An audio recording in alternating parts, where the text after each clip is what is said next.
औज़ुबिल्लाहिमिनश्शैतानिर्रजीम बिस्मिल्लाहिर्रहमानिर्रहीम। अस्सलाम वालेकुम डियर स्टूडेंट्स, कैसे हैं आप सब लोग। उम्मीद करती हूँ कि सब लोग खैरियत से होंगे और अच्छे अच्छे कामों में मसरूफ़ होंगे और अच्छे से पढ़ाई भी कर रहे होंगे। तो डियर स्टूडेंट्स, क्लास सेशन के बच्चे, 6 क्लास के बच्चे, उनका हम लोग सबक नंबर 11 हमारा माहौल और आलूदगी, जो पेज नंबर आपके पास था, पेज नंबर 70 से स्टार्ट हो रहा था। उसके हमने पहले 3 लेक्चर किए। पहले लेक्चर में हमने पढ़ाई, अल्फाज मानी, तशरीह। दूसरे लेक्चर में हमने खुलासा किया। तीसरे लेक्चर में हमने वो सवालात किए जो मश्क से रेलिवेंट थे। अब इस लेक्चर में हम लोग इसका हिस्सा ग्रामर, जो आपके ग्रामर से जुड़े हुए जो सवालात हैं उनको करेंगे। तो ये स्टूडेंट्स कॉपी पेन अपने साथ रखें। इसका सवाल नंबर 8 आप देखें। सवाल नंबर 8 है, 3 ऐसे अल्फाज लिखें जो फे से शुरू हों और अलफ पर ख़त्म। 3 अल्फाज लिखें जो फे से शुरू हों और अलिफ पर ख़त्म। तो डियर स्टूडेंट्स, आप अपने कॉपी पे ये सवाल लिखने के बाद नीचे लिखिएगा 3 हमने अल्फाज बनाने हैं फे से, जो वो लफ्ज़ शुरू हो, फे से शुरू हो और अलफ पे ख़त्म हो जाए।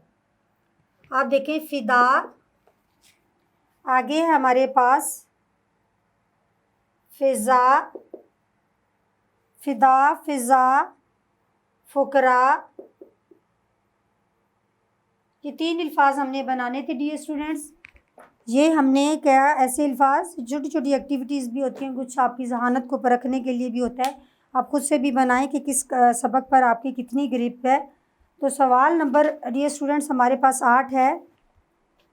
दिए गए अल्फाज के मुतलाजिम अल्फाज तहरीर करें। सवाल नंबर 9, दिए गए अल्फाज के मुतलाजिम अल्फाज लिखें। डियर स्टूडेंट्स, पहले आपको बता दें कि मुतलाजिम अल्फाज होते क्या हैं। आप लोग बराए मेहरबानी ज़रा पेज नंबर 73 खोलें। 73 में मुतलाजिम अल्फाज की तरफ आ जाएँ। ऐसे अल्फाज जिनको ज़ुबान लाते ही उससे ताल्लुक़ रखने वाले बहुत से मज़ीद अल्फाज आपके ज़हन में आ जाएँ, यानी ये जो जिस लफ्ज़ को हम लिख रहे हैं उस फैमिली से ताल्लुक़ रखते हो। फैमिली मतलब जिस तरह आप फ़र्ज़ करें कि आपके वालिद साहब का नाम बोला जाता है तो उससे ताल्लुक़ रखने वाले मतलब उसकी फैमिली के नाम आपके ज़हन में आ जाते हैं। इसी तरह जब हम कोई लफ्ज़, जिस तरह जंगल, जंगल हमारे पास लफ्ज़ आया जंगल, तो जंगल की जो फैमिली है उससे ताल्लुक़ रखने वाले सारे अल्फाज जो हैं ज़हन में आ जाएंगे। तो इसी तरह क्या है, ऐसे अल्फाज जिनको ज़ुबान लाते ही ताल्लुक़ रखने वाले बहुत से मज़ीद अल्फाज ज़हन में आ जाएँ। मुतलाजिम या ग्रोही अल्फाज। अब मुतलाजिम का उन्होंने मीनिंग भी आगे बता दिया, ग्रोह यानी जिस ग्रोह से ताल्लुक़ रखते हैं। मसलन हम बाग के मुतल्लिक़ सोचें।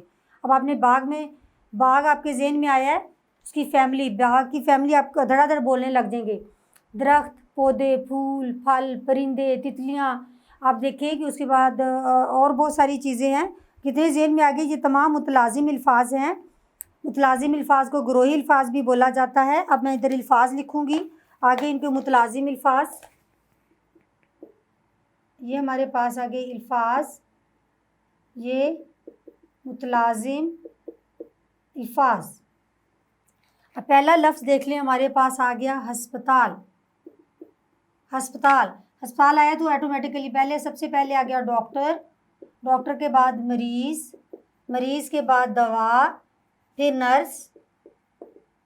आप देखिए कितने बनाने हैं, 5 या जितने भी आप बना सकते हैं। दवाई। आप देखिए ये सारी हस्पताल के मुतलाजिम हैं, यानी उसके ग्रोही अल्फाज हैं। अगला लफ्ज़ है बाज़ार। बाज़ार आया तो सबसे पहले दुकानें, फिर शोर, रश, दुकानदार, ख़रीदार, और उसके अलावा बहुत सारी चीज़ें, गाहक, जिसको ख़रीदार या गाहक बोल लें आप। उसके बाद आप देखिए फ़ौज। फ़ौज के मुतलाजिम अल्फाज, सबसे पहले फ़ौज आया तो क्या आएगा आपका, तोप, बंदूक,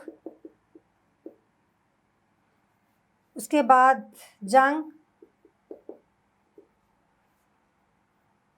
तिहारे।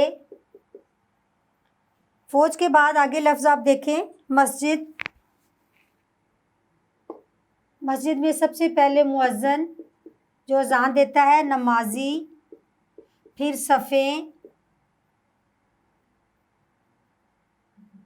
ये स्टूडेंट्स ऐसे काम बहुत दिलचस्पी से किया करें अपने दोस्तों के साथ, बहन भाइयों छोटों के साथ मिलके, तो इस तरह आपको बहुत कुछ सीखने को मिलेगा। उसके बाद मेहराब, ये देखिए ये सारी मस्जिद की फैमिली से ताल्लुक़ रखते हैं। आगे स्कूल। स्कूल तो आप जाते हैं, जब स्कूल का नाम आता है तो सबसे पहले क्या आ गया, उस्ताद, फिर आ गया शागिर्द, उस्ताद शागिर्द, फिर आ गया बस्ता, किताबें, स्याही, पेन। ये देखिए ये ग्रोही अल्फाज या मुतलाज़िम अल्फाज हैं। मुतलाज़िम का लफ्ज़ सुन के आपने परेशान नहीं होना, साथ में आसानी के लिए आपको बता दिया गया है कि मुतलाज़िम ग्रोही यानी जो एक लफ्ज़ बोले उससे ताल्लुक़ रखने वाले अल्फाज। आगे डियर स्टूडेंट्स खुलासा है। खुलासे की मैंने आपको लेक्चर नंबर 2 में सारा कुछ बताया है। उन्होंने सवाल नंबर 10 दिया हुआ है कि किसी मुदर्जा बाला तसव्वुर को सामने रखते हुए सबक का खुलासा लिखें। हर जो लेक्चर नंबर 2 है खुलासे के बारे में, उसमें ये मैं बातें बताती हूँ कि यानी जो भी किसी सबक में अहम बातें बताई गई होती हैं वो सबक के मरकज़ी ख्याल, नुक्ते या मौज़ू को सामने रख कर लिखी जाती हैं। इन्हें यकजा कर दिया जाए तो खुलासा होता है, यानी तमाम अहम बातों को, अहम नकात जो हैं उनको मुख्तसरन बयान करना। खुलासा ना तो इतना बड़ा होना चाहिए कि सबक ही बन जाए, ना ही इतना छोटा होना चाहिए ये सबक के 1/3 हिस्से के बराबर हो। तो ये सवाल लेक्चर नंबर 2 में देखें, मैंने खुलासे के अहम नकात भी बताए आपको, साथ में खुलासा करवाया भी। तो आगे है तलखीस नगारी, वही जो सवाल हमने किया है। आगे पैराग्राफ दिया गया है, इस पैराग्राफ को सवाल नंबर 11 है जो असूल खुलासे के बताए हैं, उनको मद्देनज़र रखते हुए इस आपने इबारत का खुलासा तहरीर करना है। वो आपके लिए मैं डियर स्टूडेंट्स एक दफ़ा आपको बता देती हूँ, मैंने आज तक कोई मुर्गी ऐसी नहीं देखी। अब इबारत ज़रा पढ़ें, फिर मैं इसका खुलासा बताती हूँ जो असूल बताए हैं आपको। जो मुर्गी के सिवा किसी और को पहचानने और ना ही ऐसा मुर्गा नज़र आए नज़र से गुजरा जिसको अपने पराई की तमीज़ हो। महीनों उनकी निगहदाश्त और संभाल कीजिए, बरसों हथेलियों पर चुगाइए, लेकिन क्या मजाल कि आपसे ज़रा भी मानूस हो जाए। मानूस यानी आपसे मोहब्बत करने लगे या आपसे जुड़ जाएं। मेरा मतलब ये नहीं कि ये उम्मीद लगाए बैठे कि हमारी दहलीज पर कदम रखते ही मुर्गा सर्कस के तोते की मानत तोप चलाकर सलामी दे। यानी इतना भी हम नहीं कहते कि वो हमारे दीवाना हो जाए कि जिस तरह तोते को हम अल्फाज सिखाते हैं तो उस तरह हमें सलामी देने लग जाए, या चूज़े मेरे पाँव में वफ़ादार कुत्ते की तरह लौटे, यानी जिस तरह कुत्ता वफ़ादार होता है इसी तरह चूज़े जो हैं उनके वो भी हमारे पाँव में लौटे नहीं, वो कहता।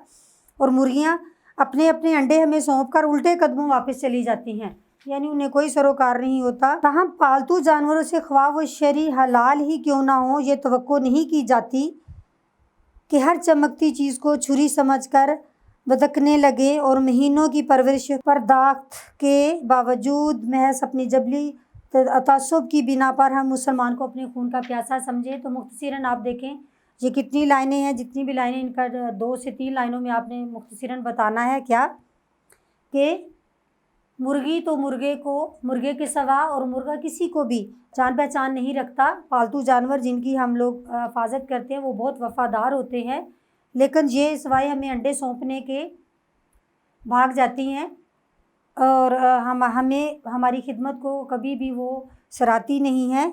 तो नतीजतन इससे नतीजा यही निकलता है कि हलाल पालतू जानवर जिन्हें हम पालते हैं तो वो समझते हैं कि हम लोग सिर्फ़ महीनों की परवरिश के बावजूद उनके जबरी तअस्सुब होता है, दुश्मनी होती है कि वो समझते हैं कि हर मुसलमान जो है हमारे खून का प्यासा है, एक दिन वो हमें खून करके हमें खा जाएगा। तो ये इसका खुलासा था डियर स्टूडेंट्स। 12वां सवाल है, किसी चीज़ की खूबियाँ, अच्छाइयों या खूबसूरतियों को उसके मुहासन कहते हैं। मुहासन किसके? किसी भी चीज़ की खूबसूरती को, उसकी अच्छाइयों को, उसकी खूबियों को मुहासिन ज़हन में रखना है। ये अल्फाज के चुनाव जो है ये किया गया, आगे काम आते हैं। मुहासिन क्या है? किसी की भी खूबियाँ, उसकी अच्छाइयाँ और उसकी खूबसूरतियाँ उसके मुहासन कहलाते हैं। क्या आपने फितरत के किसी नहायत खूबसूरत नज़ारे का मुशाहिदा किया है, इसके मुहासन तहरीर करें। आपने बहुत सारी अच्छी जगहों की सैर की होगी, अल्लाह ताला की कुदरत के नज़ारे देखे होंगे, आपने उसके मुहासिन खूबियाँ बयान करनी है, साथ में अल्लाह ताला की तारीफ़ भी करनी है। उम्मीद करती हूँ डियर स्टूडेंट्स आपको इस सबक से बहुत हद तक आप मुस्तफ़ीद हुए होंगे, हर तरह से आपको समझ आई होगी। आप उससे दोबारा भी एक दफ़ा करेंगे, कोई मुश्किल पेश आती है तो उसको दोबारा देखें। तो जुड़े रहिए मेरे साथ, इंशाल्लाह फिर मिलेंगे आपको आपके अगले चैप्टर और अगले लेक्चर में। Thank you so much.